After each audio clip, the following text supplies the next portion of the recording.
que, como ocurre en fisiopatología, va a cambiar mucho su concepción de lo que es el manejo, por ejemplo. Eso les estaba comentando. Entonces, en los otros grupos ahí me retrasé justamente con eso. Les he contado, por ejemplo, el manejo del shock. Antes el shock inicialmente se manejaba con la PLC, la PLC. Él estaba hoy día hablando de mi grupo, y seguramente les han comentado sus doctores en sus prácticas, cómo se maneja actualmente el estado de shock en base a la ecocardiografía y a la medición de la vena cava, colapso de vena cava, y además con un estudio ecocardiográfico, y basta para manejar el shock, y diferenciar además los tipos, ¿no? Y ver si va a responder a volumen o no. Solamente les han comentado eso, y esa es la evolución de lo que es la fisiopatología. Y es lo mismo en este tema, que son los trastornos de coagulación, que van a ser 3 clases. Bueno, tenemos problemas con el jueves, ¿no? Porque es Corpus Christi, además día del docente, que es el día viernes. Entonces, miren ustedes, ustedes han aprendido originalmente que el sistema de coagulación tiene 2 vías, eso nos han dicho. La vía intrínseca y la vía extrínseca. Les han dicho también que el factor 8 o antihemophílico A participa solo de la vía intrínseca. ¿No ven? También les han dicho que el factor 12 es el que inicia la vía intrínseca, que es un factor procoagulante, ¿no? Y también les han dicho que básicamente es un sistema progresivo de activación del factor 10, pero no se han hablado que hay fases. Les han hablado alguna vez que hay fases, que la coagulación, y esto vayan anotándolo, tiene una fase de inicio, tiene una fase de propagación o amplificación, también se llama.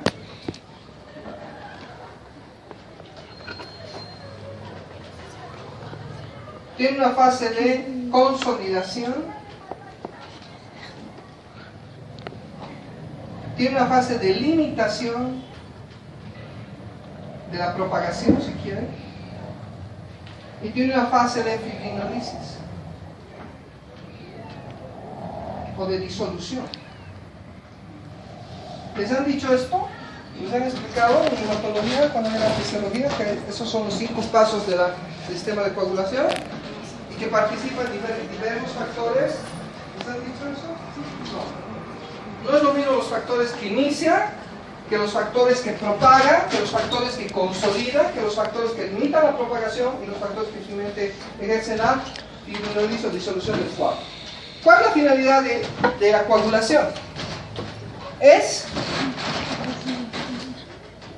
sellar soluciones de continuidad en los vasos sanguíneos para evitar la pérdida de sangre o del volumen sanguíneo. Sin ello, todos ante una mínima herida tenemos una pérdida masiva de sangre y entraremos a un estado de shock, justamente lo que estamos llamando en gráficas, a un shock hipovolémico hemorrágico. Entonces la finalidad de la coagulación es sellar la solución de continuidad. Pero eso no puede ser indefinidamente. Lo tiene que hacer hasta que actúen los mecanismos de reparación y se recubra de nuevas células endoteliales íntegras y sanas. Esa es la finalidad. Si este es un vaso sanguíneo y se ha abierto esta solución de continuidad, se va a formar un coágulo provisionalmente para obturar la solución de continuidad a la brecha. Y mientras tanto, ¿qué va a suceder? Por debajo del coágulo se va a ir acoplando fibroblastos y células endoteliales y posteriormente alrededor del coágulo y se va a ir disolviendo progresivamente. No es la disolución en crisis, sino es en lisis. Crisis es súbito, lisis es gradual. Y poco a poco se va a ir retapizando por nuevas células endoteliales y listo. Esa es la finalidad de la coagulación. Gran parte de las enfermedades patológicas que tenemos, como las embolias, por ejemplo, pulmonares, la trombosis cardíaca, no hay ninguna solución de continuidad que se haya formado, pero se activa el sistema de coagulación. Y en vez de sellar una solución de continuidad, lo que hace es obturar el vaso, obstruir el flujo y provocar que no llegue oferta de oxígeno a ese tejido, o sea, que el tejido entre en isquemia. Isquemia coronaria, que si en 4 o 6 horas no se subsana, va a terminar y va a culminar en la muerte del miocardio, un infarto. Isquemia intestinal, que si no se subsana, va a terminar en necrosis intestinal, gangrena intestinal, y así, ¿no? O obstrucción de una rama de la arteria cerebral, que si no se subsana, va a terminar en un infarto cerebral. Entonces, gran parte de los coágulos, de las patologías, se deben a la activación del sistema de coagulación cuando no hay una solución de continuidad que obturar. ¿Listo? ¿Y por qué se activa? Es lo que vamos a ver. Pero para eso necesitamos primero conocer cómo funciona el sistema normal. Miren ustedes, ¿por qué esto es falso? Si es que sería cierto que el factor 8 fuera parte solo del sistema de la vía intrínseca y ambos convergen, ¿no ve? Sea vía extrínseca que se inicia teóricamente con calcio, con el factor 7, ¿no? Más el factor 3, que es la tromboplastina parcial activada, ambos convergen a activar el factor 10. Esta es la teoría antigua. Y el 10 se convierte en 10 activado, el 10 activado activa a la protrombina para que se convierta en trombina, y a su vez esto sobre el fibrinógeno para que se convierta en fibrina, ¿correcto? Y aquí se forma un coágulo. Si fuera cierto, los pacientes con hemofilia clásica, que padecen del déficit del factor 8, no tendrían por qué no coagular ante un traumatismo. ¿Por qué? Porque al haber un traumatismo se liberaría tromboplastina tisular, ¿verdad? Y el factor 7 ya está activado. El único factor que ya está en forma activa en la sangre y no necesita ser activado es el factor 7. Los factores de coagulación funcionan como un sistema más o menos de espinas o viagras, donde la parte activa está así, como mis dedos. Está escondida. Y tiene un factor, una parte C y una parte R. Es un sistema así.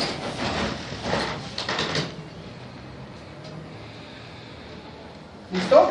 ¿Y dónde está la parte activa? Ahí. Esa es la parte activa. Es como mis dedos, pero están neutralizados por otra parte. ¿Listo? Para que actúe, necesita ser separada y la parte C va a actuar. Es más, diría yo que es casi un sistema así, porque prácticamente esta parte no actúa. Es solo factor C. La única parte R que es activa de todos los factores de coagulación es del 8. Pero no activa la coagulación, activa la vía plaquetaria.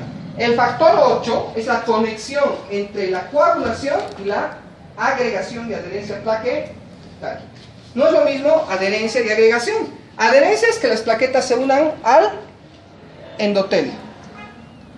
Y agregación es que se unan entre sí. Es diferente. ¿Listo? Entonces, funcionan así, como un sistema así, ¿me entiende?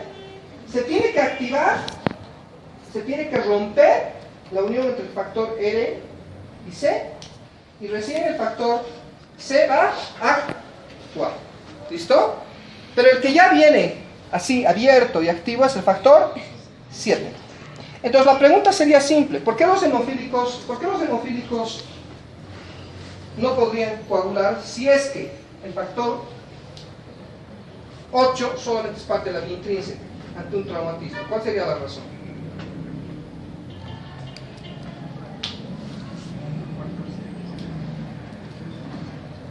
No, pues, ellos tienen deficiencia del factor 8. La pregunta es, ¿por qué si tuvieran deficiencia del factor 8, que es lo que tienen los hemofílicos clásicos, no coagularían?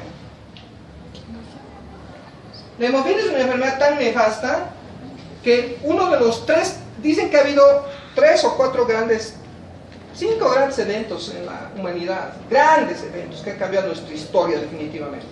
Grandes eventos.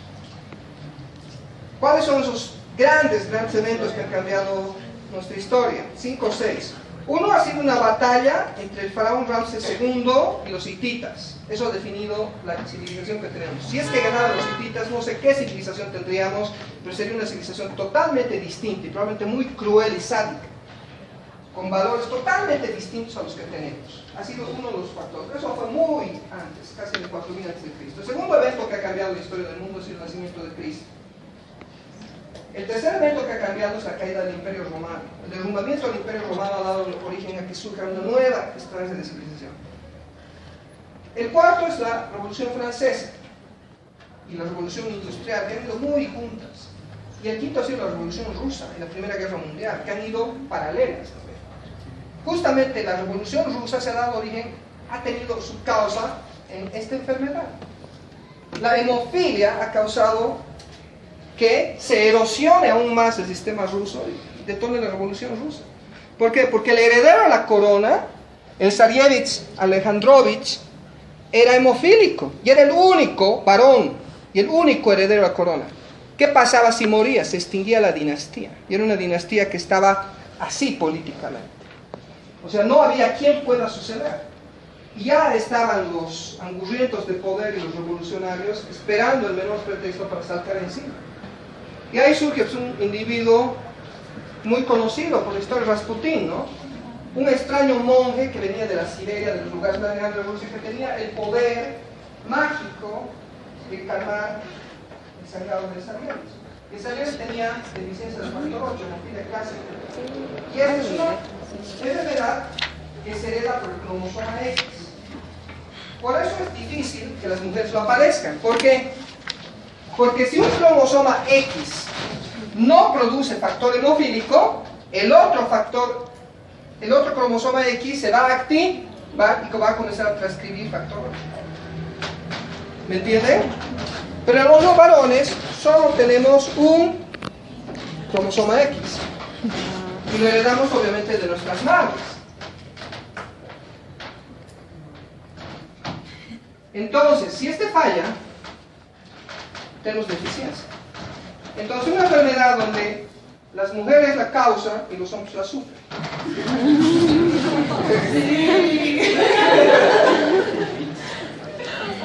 Él heredó la enfermedad no del zar, que era ruso, sino de su madre, que era de origen anglo-alemán. Era la nieta de Victoria, la reina de Inglaterra, su madre. Su madre no padecía de la enfermedad. ¿Por qué? Porque era heterocigota X, ¿no? Tenía en uno de sus cromosomas, y lamentablemente ese cromosoma X anómalo lo transfirió a su hijo, justo el anómalo. Y eso ocurre frecuentemente. La pregunta es, ¿por qué el Zaríevich, el primer episodio donde se dieron cuenta que el niño era hemofílico era cuando tenía 2 o 3 años, y se le ocurrió, ya se paraba, ya se levantaba el primer año de vida, que los niños no andan, y comenzó a escalar una especie de morrito que existía ahí en Sarkozy-Seló, que era el palacio de invierno de los zares, y se desgarró ahí. Resulta que a las horas era una rodilla así, una hematrosis, y era doloroso. ¿Y qué pasaba? La presión tan grande en la rodilla estaba bloqueando la circulación de la poplilla y amenazando con ¿qué? Con gangrenar la pierna. Síndrome compartimental.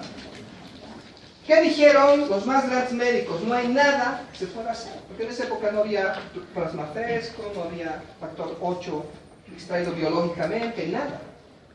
Había que esperar y morir. Y ahí apareció un señor que le dijo, no te preocupes, tu hijo va a sobrevivir, déjalo tranquilo, que los médicos no lo molesten, que salga.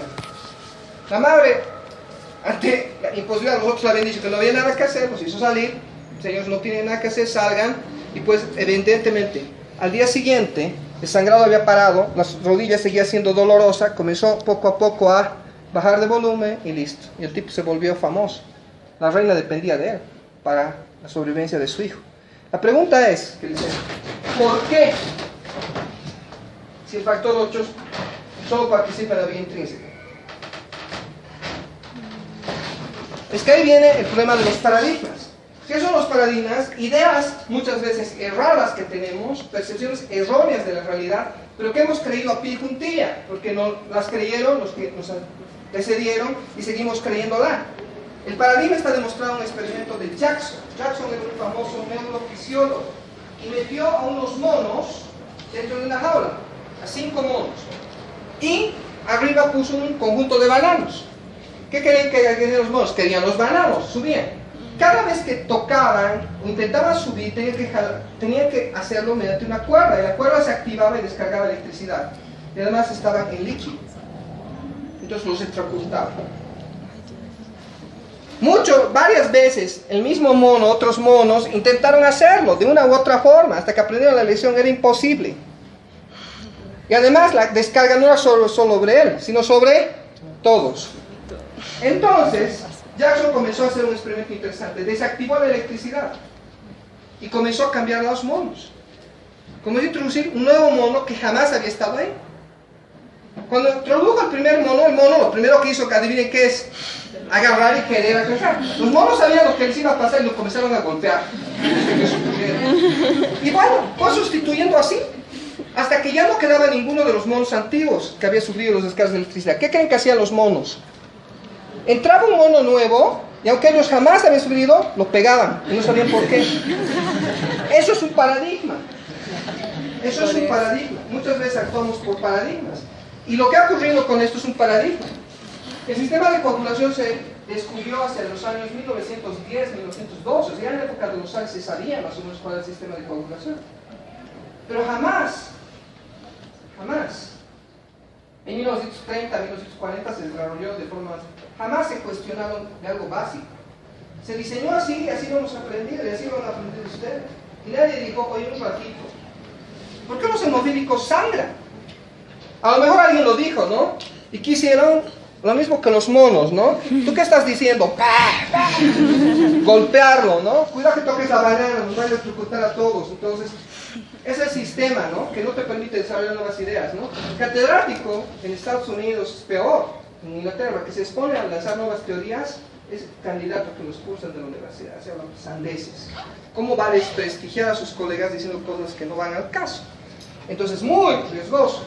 Aquí creo que es un poco menos, en Bolivia tenemos ciertas ventajas, pero tampoco producimos nuevas ciencias. Esa es la otra parte, ¿no? O sea, creo que difícilmente alguien va a agarrar y va a decir, bueno, soy el descubridor de nuevas proteínas, el descubridor de nuevos sistemas, el descubridor de nuevas enzimas, el descubridor... Entonces, probablemente por ahí va la cosa también. Pero es así. Pero nadie se cuestionó acerca de eso, ¿no? Y a mí me pasó que cuando yo estaba en fisiología, estudié y tuve la duda, y le pregunté a mi profesor, casi me apalea, me aplazó en esa práctica, me dijo, ¿sabes qué cosa? Piensas demasiado, es muy bueno que tienes 40, listo. ¿Eso qué significa? No preguntes por qué, peor cuando lo incomodas al profesor y no sabe. Y es que nadie había propuesto nada. Cuando yo ya llegué a la cátedra, recién surgió el nuevo sistema de coagulación, que aclaraba mi duda. Pues no. Además había muchas otras preguntas. El factor 12, llamado factor de Hagemann, le debe su nombre a un judío, a un israelí. Los israelíes son un pueblo genético. Por varias razones muy complejas, esotéricas y de todo tipo, ellos no se mezclan demasiado. Están más prohibidos por sus leyes. Sobre todo los judíos askenazi y los sefardíes son los grupos más fuertes entre los judíos, no se mezclan. Entonces, eso crea un pueblo genético. ¿Qué significa? Que tienen ciertos genes que son muy raros en la mayor parte de la población, porque ellos son muy frecuentes. Eso les da ventajas y desventajas. Por ejemplo, a lo mejor ciertos genes ligados a la inteligencia están muy concentrados en la población israelí. Son gente muy inteligente. El coeficiente intelectual de los israelíes es 115. El promedio de la población humana es 100. O sea, el judío promedio, un judío X, es más inteligente que el promedio de los humanos. Y si quieres, un judío promedio, en medio de un grupo promedio, es sobresaliente. No es en vano. Son una raza muy pequeña, pero a ver, vean en todo nivel. Por ejemplo, todavía hablaba del psicoanálisis. Freud, el judío alemán. Tanto que les gusta hablar de socialismo, ¿no? Marx y Engels, judíos alemanes. Unos más grandes escritores, Kafka. O sea, Cristo era judío. ¿no? Y eran solo judíos, ¿no? Racialmente judíos, o sea, grandes, Maimónides, el más grande matemático que ha existido probablemente, el que ha creado el álgebra, no han sido los persas, ha sido un judío. El Bagdad judío. Pero también los predispone a tener enfermedades que son rarísimas en la gente común, pero en ellos están concentrados esos genes y se producen. Y una de ellas es esta enfermedad de Hagemann, que fue por primera vez descrita por un médico alemán que estudió el caso. Este señor Hagemann hizo varios episodios de trombosis venosas hasta que murió de una tromboembolia pulmonar. Lo confirmó porque en esa época se hacían las autopsias y vio que era una tromboembolia pulmonar. La pregunta es, si el factor 2 es parte de la coagulación y es el que inicia la vía intrínseca y está deficitario, lo lógico es que ese individuo hubiera muerto ¿de qué? De un sangrado, de una hemorragia, pero no de una trombosis. Todas estas cosas, todas estas evidencias que se las conocía hace muchos años, se sabía lo que pasaba con la hemofilia y se sabía que era catastrófica y era mortal. Nunca nadie les ha cuestionado, a pesar que era ilógico el sistema que se había planteado. Hasta que al final alguien lo hizo, que fue un revuelo, ¿no? Y para hacerlo tuvo que seguir el consejo de, ¿qué se llama este? El que ha estudiado la sexualidad humana, ¿me dan el nombre? ¿Kinsey?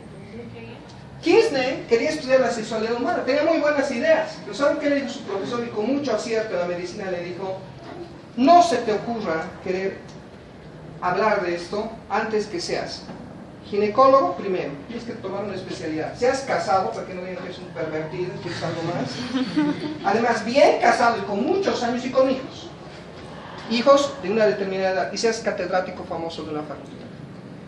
El día que seas todo esto y seas el mejor jefe de servicio, vas a agarrar y vas a lanzar tu encuesta de sexualidad humana, porque él quería ver si realmente lo que se creía de la sexualidad humana era cierto, porque eran creencias, se decía, los hombres son así, las mujeres son así, bla, bla, bla, y cuando saca los estudios casi se mueren, ¿no? Porque para comenzar uno de los hallazgos fue que 30% de los niños no tenían grupo sanguíneo de la madre ni del padre.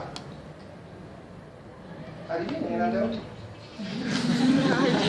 En la súper conservadora sociedad de Estados Unidos de los años 55, o sea, antes de la revolución sexual, ahora no sé cuánto será, pero en esa época era 30%, se comprobó en el estudio de Kinsey. Claro, hallazgos de ese tipo no agradaron a muchos intereses afectados, ¿no? También se descubrió Kinsey que la cantidad de homosexualismo era constante en la sociedad humana, que no importaba que estés en Irán, donde supuestamente te van a apedrear, que estés en una sociedad que era rígida, la norteamericana, o estés en Brasil, que era más liberal siempre. Igual había 10% de homosexuales masculinos. Y descubrió, irónicamente, que ese 10% se separaba las clases, clase alta por nivel social, académico, o sea, tomó parámetros académicos, sociales, culturales y económicos para separar grupos sociales, medio, se concentraba hasta 20% en la clase alta. O sea, mucho más frecuente de la media para arriba. O sea, y son cosas que no le agradaron, a la clase política no le agradó, ¿no? Ya todos comenzaron a decir cuál es el de 1 de cada 10, ¿no? Y además, si somos de clase alta, somos 2 o 3, ¿no? Entonces, ese es el problema, ¿no? Para tú poder cambiar paradigmas necesitas tener mucho peso. Lamentablemente, en el sistema académico humano, necesitas saberte convertir en una especie de dinosaurio. Y eso es lo que ocurrió. Para que este señor que hable del nuevo sistema de coagulación lo haga, tuvo que convertirse en celebridad y recién poder hablar. ¿Y cuál es el nuevo sistema? El nuevo sistema plantea que para comenzar, el factor 2 es anticoagulante. O sea, el factor 12 neutraliza normalmente al factor 9 y al factor 11 para que no se active. ¿Listo? Segundo, el factor 8 no es parte de la vía intrínseca, es parte de todo el sistema de coagulación. Y su función no es iniciar la coagulación, es amplificarla, ya vamos a ver. La vía llamada extrínseca, la coagulación se puede, si quieren, iniciar por 2 vías, pero no es la vía clásica o la forma clásica. El factor 7, junto con el factor 3, también pueden iniciar. Para que se active el factor 9 o el 11, necesitan activarse gracias a una molécula que se llama sinuimógeno de alto peso molecular, high weight sinuimógeno molecular. Es el acrónimo en inglés. Es el famoso, la gran molécula que va a producir uno de los mediadores inflamatorios, la bradykinin. ¿No ve?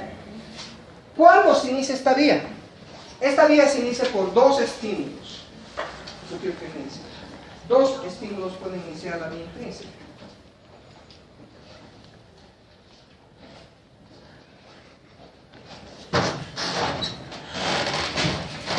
Puede iniciarse por activación de plaquetas previa, o sea, primero se inicia el sistema plaquetario y luego se activa. Es el caso, por ejemplo, de lo que ocurre en el infarto miocardio. En el infarto miocardio se rompe la placa aterosclerótica y lo primero que hacen es adherirse las plaquetas a esa área. Luego se agrega y luego activan la coagulación, en ese orden. Por eso primero se forma un trombo blanco plaquetario y luego recibe un trombo rojo de coagulación.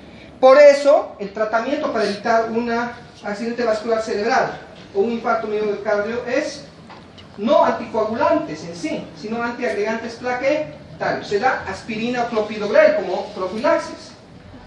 Ahora, una vez que ya está establecido, recién vas a dar fibrinolíticos o vas a dar heparinas, pero no como profilaxis.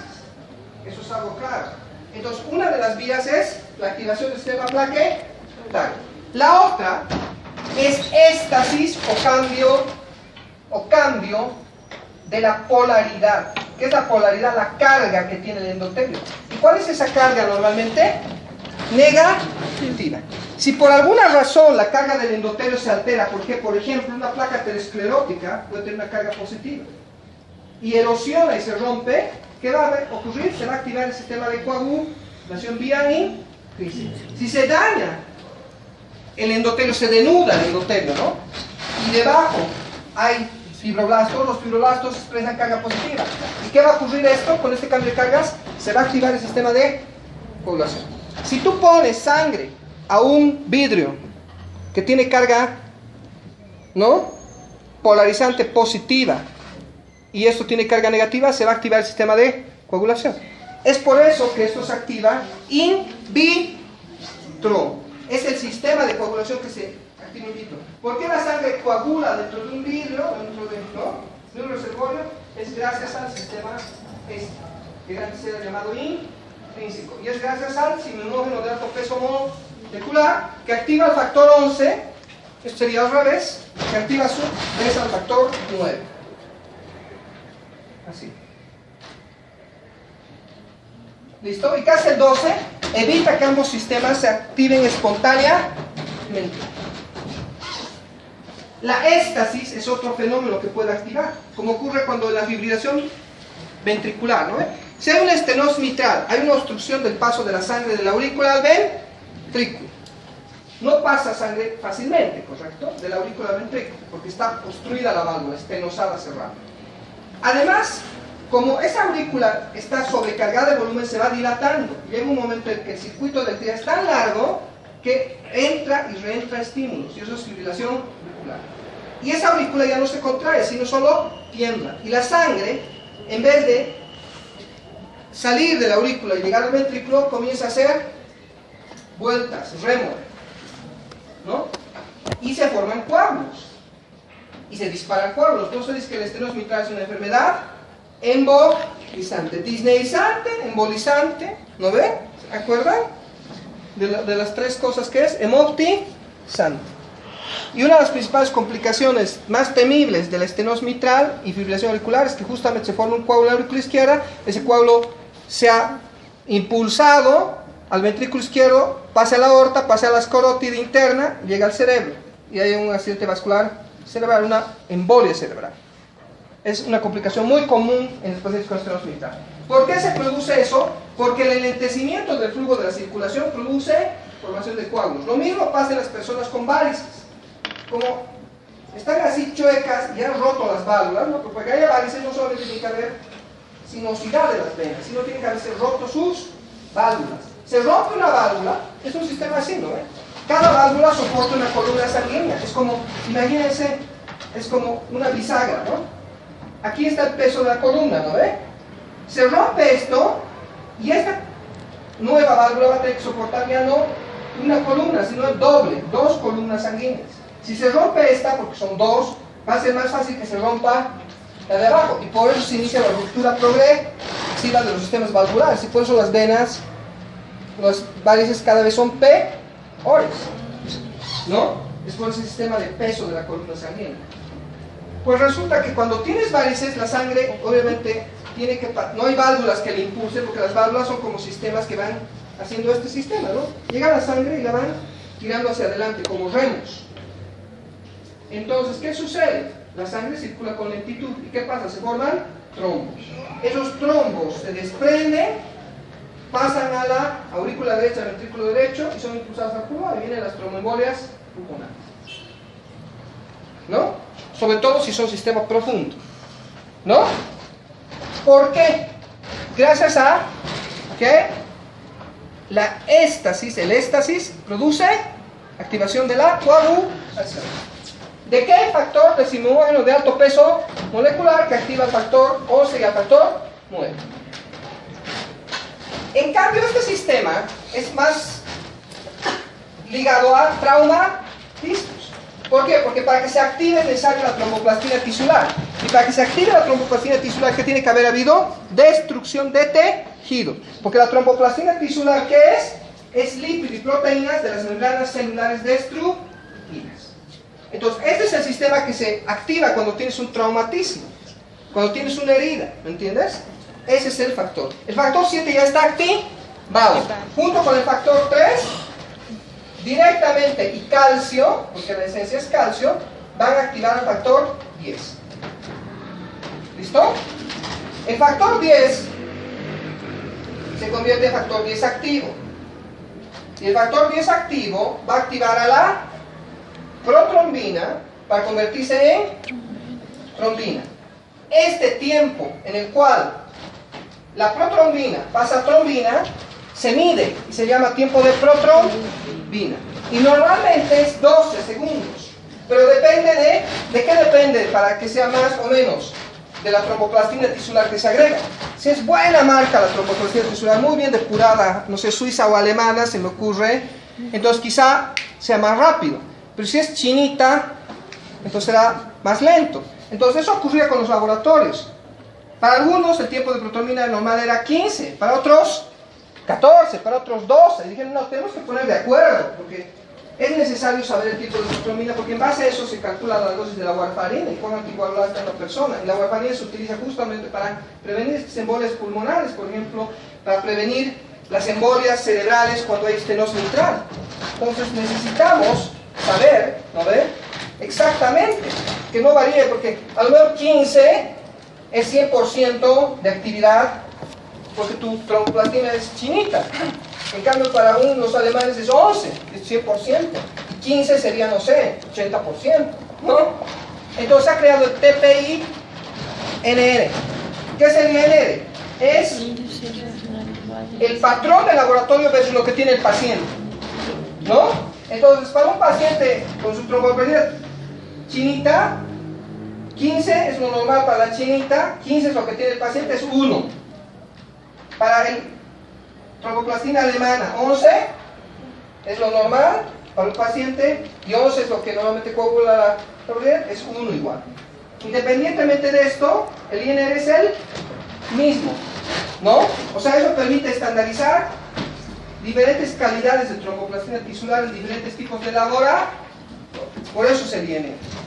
No da lo mismo 15 segundos en tal laboratorio que en otro. Lo que tiene que pedir es INR. Y lo normal es 1, ¿no? Lo normal es 1. Es el estándar contra lo que tiene normalmente un paciente, que es 1. Entonces, el factor 2 va a activar el factor 1 fibrinógeno y lo va a convertir en fibrina. ¿Pero qué tipo de fibrina es? Miren, es una fibrina así, bien delgadita y monomérica. Bien fácil de disgregarse. Para ser fuerte necesita ser más gruesa y entrecruzarse como una red. ¿Y quién hace eso? El factor 13. El factor 13 va a convertir la fibrina monomérica en fibrina polimérica. Miren lo interesante. La fibrina monomérica puede ser disuelta por la heparina, por los heparinoides. La monomérica, o sea, la no estabilizada, no cruzada. La fibrina polimérica no es disuelta por los heparinoides. Lo único que lo puede disolver es la tromboplastina T, el activador tisular del plasmino. ¿No? La plasmina. ¿Listo? Es lo único que puede disolver este coágulo. ¿Me entiende?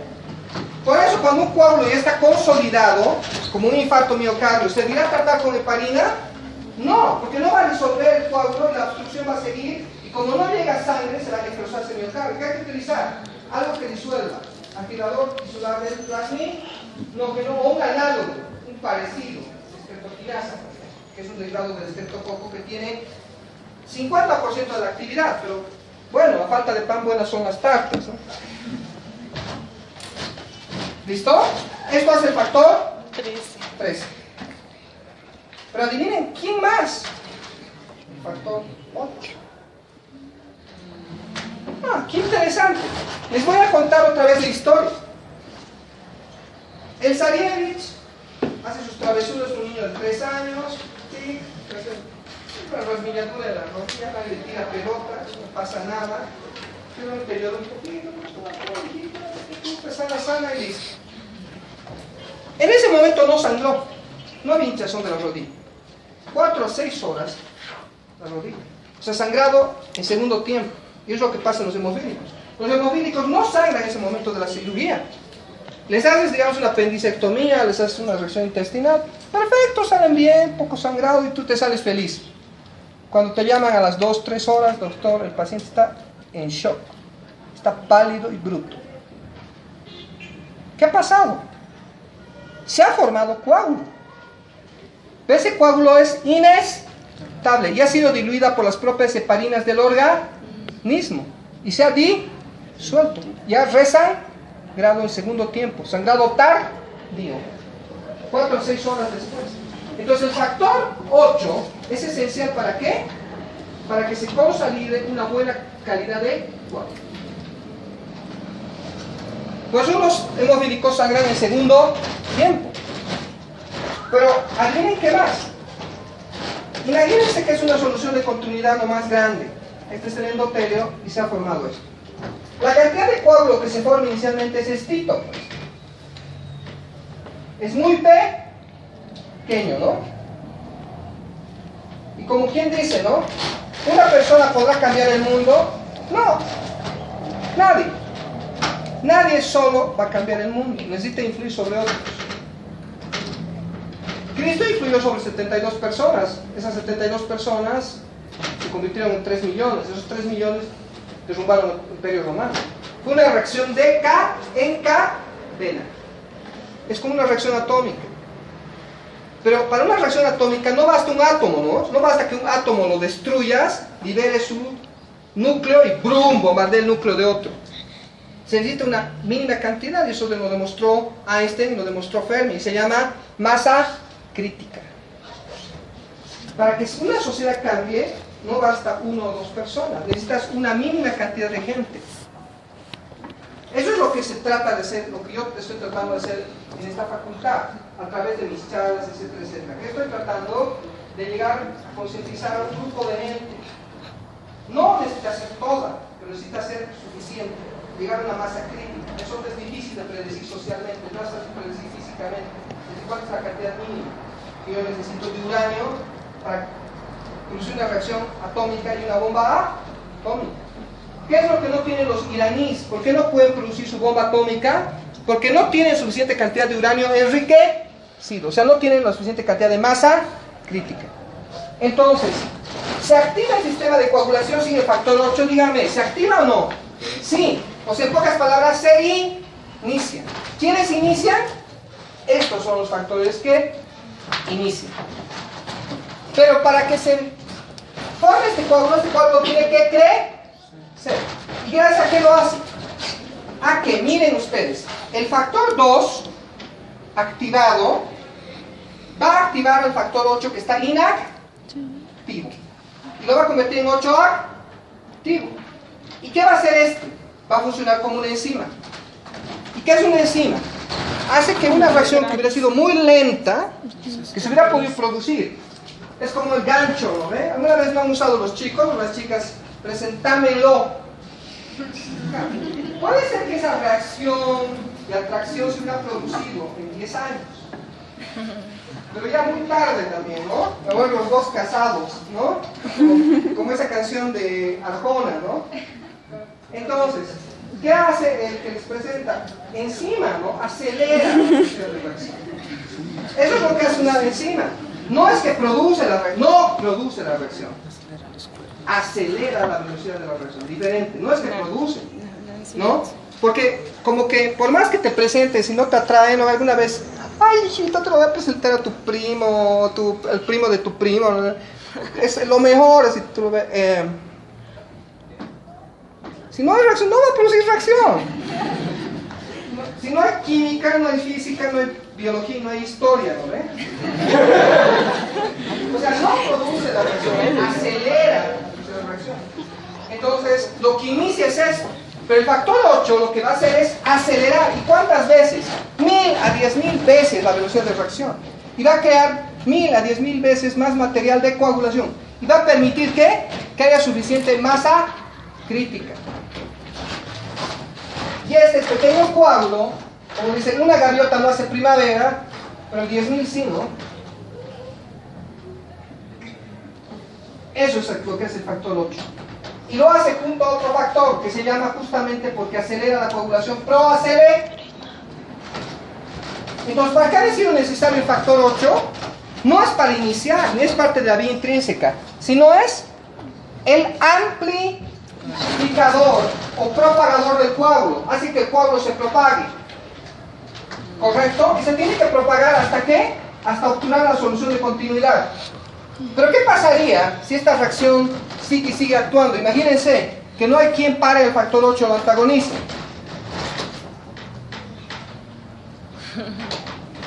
Ahora ya no tienes sellada la solución de continuidad, tienes una trombosis en todo el vaso.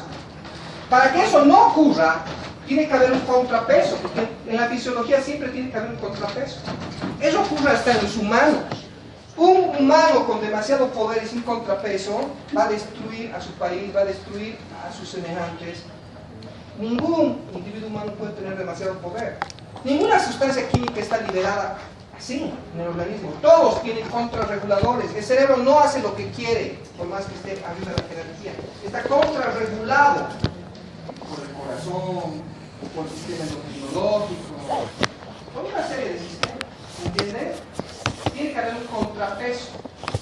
Entonces, por eso un dictador, un individuo tiene demasiado.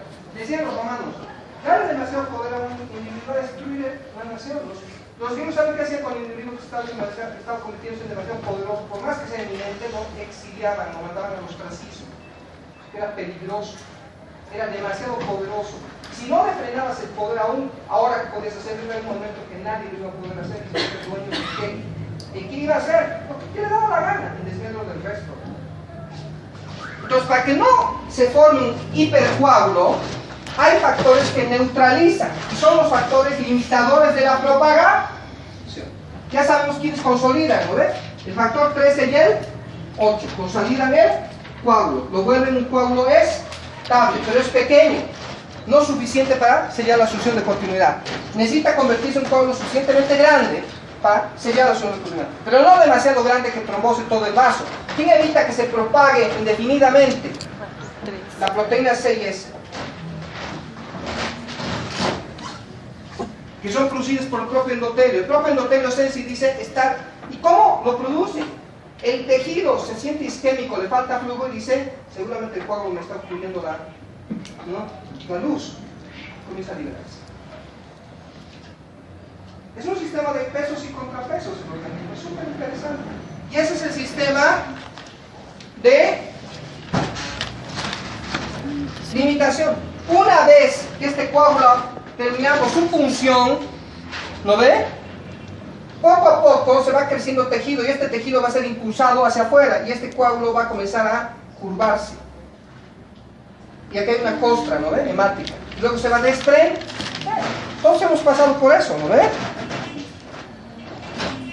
y el coágulo que ha quedado por debajo se tiene que lisar porque ya cumplió su función. Y ahí recién se activa el sistema fibrinolítico.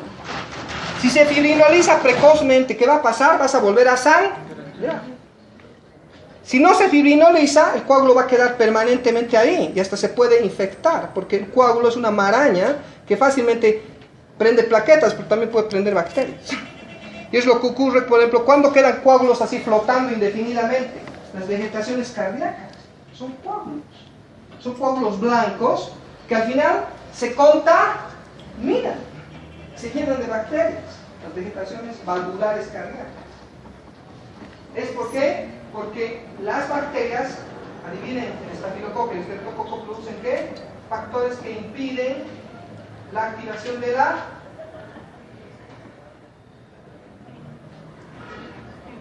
activador tisular del plasminógeno, de la fibrinolicina o de la plasmina. ¿Por qué?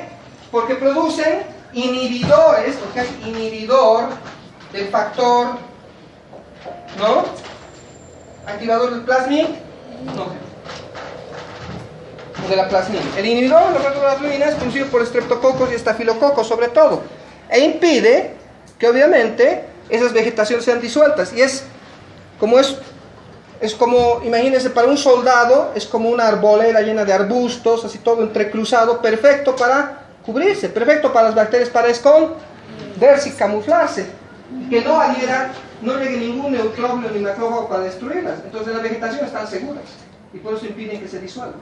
Entonces miren ustedes cómo el sistema funciona, todo perfectamente, es decir, la fisiología, todo está equilibrado, contraequilibrado, tiene su momento de inicio y su momento de fin. Es igual que el sueño de los seres humanos. ¿Qué pasaría si vivíamos eternamente? Eso es lo que les he contado de los lobos, ¿no? Cuando no hay depredadores y no hay quien los deprede, los ciervos que viven solo en la pradera se entran a los bosques, destruyen los bosques. Son miles que pasan por las riberas, allanan las riberas y permiten que los ríos se desborden, ¿no? Cuando entran los lobos nuevamente, saben que están los lobos y los lobos están en los arbustos, dejan de depredar los arbustos, dejan de crecer los árboles, dejan de arrasar el terreno que rodea los ríos y los ríos otra vez toman su cauce y no inundan y destruyen todo el ecosistema, ¿no? Todo es necesario, o sea, la muerte, nosotros tenemos que morir para dejar campo a nuevas generaciones, algo difícil de entender, pero no es bueno que ninguno sea eterno. Además, que hay un momento en el cual las ideas de un ser humano, por muy brillante que sea, se paralizan. Igual, hay un momento de adquisición, o sea, adquieres las ideas, pero las tienes media flotando como ustedes, ¿no? Ahorita en este momento. Es natural. Yo creo que muy pocos tendrán ideas consolidadas. ¿Qué va a consolidar sus ideas? La experiencia. La experiencia va a hacer que eso se sedimente, o se concrete, que eso que está así poco. Pero, ¿qué va a pasar? Va a llegar un momento en el cual ustedes se van a volver retractados de adquirir las ideas. Van a consolidar y van a poder ir agregando un poco más. Pero va a llegar un momento a sus 50, 60 años que no van a poder adquirir las ideas. Eso depende, hay gente que llega a sus 70, hay gente que llega a sus 40. Depende de cuánto leas, básicamente, cuán activo te mantengas. Si no te mantienes activo y no vuelves a leer, los 40 ya va a estar totalmente consolidado y refractario. Entonces, ¿qué sucede? Por eso vemos a algunos de los profesores muy mayores que además no acostumbran a leer, no les hablen de cosas nuevas. Es como a una Pentium 4 cargar un programa de 10, 20, 30 megabytes. Se va a colgar, ¿no? ¿Y sabe cómo va a abortar? Reacción explosiva, se va a quedar así, ¿no?